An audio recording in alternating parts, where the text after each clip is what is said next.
Hi everyone, সবাই কেমন আছো? চলো শেয়ার করি তোমাদের সঙ্গে আজকে সারাদিন কী কী করলাম।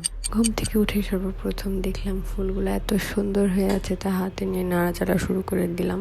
আর এদিকে আমার মেয়ের ঘুম থেকে উঠে শুরু হয়ে গেছে, সবাই দেখো কেমন করে সারাটা দিন এমন দুষ্টামি করে যখন ঘুম থেকে উঠে আর ঘুমানোর আগ পর্যন্ত এইরকমই করতে থাকে সারাটা দিন। তো ওর সঙ্গে খেলাধুলা শেষ করে আমি দুপুরে রান্না চড়াই দিলাম, কারণ সকালে আমার তেমন একটা নাস্তা করা হয় না। রান্না শেষ করেই খাওয়া দাওয়া শুরু করে দিলাম, কারণ আমার প্রচুর খিদা লাগছে। আজকে সকালে তো খাইনি, আবার বিরিয়ানি দেখলে তো মাথা ঠিক থাকেই না।